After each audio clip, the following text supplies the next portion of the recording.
Nongrwai na nong ba Shillong Ujayanta saha ula syajit bandrung hak rensan Īakob Rai ke belatip kum ke India's Talent Fight Season 6 ke ban sedang hak ke arpolai tarik unok pra arja arpusan. Kani kerensan Īakob lakin tiu yaka dau Malik Nongrwai bat unong tausur bapau nam ke Bollywood Shakti Kapoor bat ke Neha Dhupia. Ya kani ke Īakob anla ban yoi lingba ke 9XM Music Channel, Hangama Play, Airtel Extreme, Amazon Fire TV, bat ITF Beats, kenang bukan poi syakeleng ke pertai. Ujayanta uday na pedang ki Nongrwai ubala yo Īaroh baha hau Malik haki Īakob kini rung lani ki audition syaka top 50. Habakran sikilat pathai kubor haka Shillong Press Club haka sipoter unok pra araja arpusan Ujayanta haringkat uparlok jong uba donbok lang sulai kilapan jingkersan na kebenta ke jinglet Īakob Ujayanta syakatai ke lempung.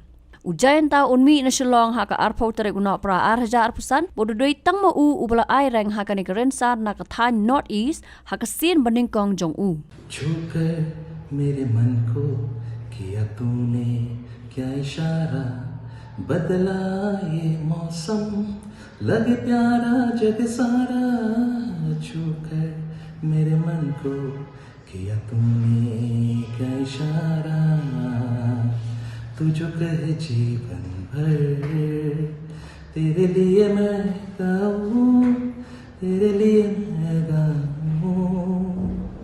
Thank you. Ningko ngai kublai fi bora ba fi khot kerpat ingi hang ne te sipang nam tau ni uje te into saha ing song uri pro sungan ru ber bi em lang ya pulirang ne te uni ulong wai ba ula sa jit Nongrwai sabar apo Indian talent te umut benlek supporter khana apply trik te nani aku trik unmi te kwa benlek penpa kanam jogi stai Amar beli ba uni ru raim nang ni apo perempuan anu berat dan nang ta bre upo sipo jalrut te raim lang beringi sini deh.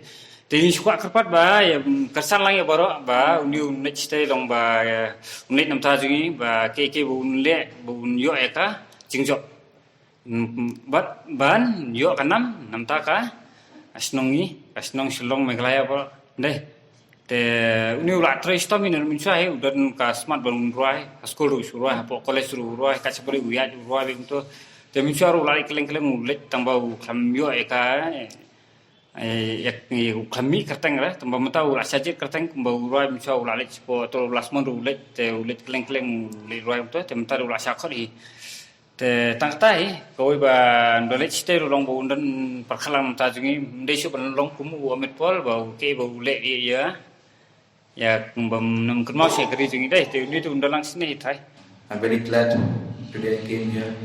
Actually, I got selected from Shillong for Indian Talent Fight, and this is season 6 is going on, and my theatre round will start from 23rd December. So please, Shillong, please Meghalaya, take it, support me. I know you guys will support. I'm very much thankful to everyone. Actually, I have clips on my mobile. Like I just gave an audition. First, I gave an audition in Guwahati. After that, I gave an audition in Uttarakhand. So I came on like 50. I think first they gave an audition 2,000 people, and within them I got selected. And now I'm on 50 actually. Like 50 participants, and from 50 they will come 16. So from this 23rd, our shooting will start. I got selected on Indian Talent Fight for season 6, and my shooting will start from 23rd December. So I'm leaving here from here on 28th. They already sent me the tickets and all. So it's my glad I'm here today. So please support me and wish me. Habatin, pej bahagi kishab, kashab plus F. Ka plus F? Hakabam bangibam dunaki eki bataye kamet. Namar kata habathiru atau kau kamlu ka umpnyang kadut pej ya kashab plus F haka jingsom. Yaki nutrient kumki vitamin bat ka ayan la icon diat bat ka bathau bha kam kta ikadur jingki marbam ka jingmat lani ka rukom shed yaki. Balehi banai kita. Kadon ka we ka jing mentoy ba kongsan. Ka kot ka kia. Ka nutrition bakam bha ka jing im bakam bha pendon kam daki mar ba modon ka sharp plus F menta kasni. Lawan Ra Shafi Lingba ko office jong Commissionerate of Food Safety Meghalaya.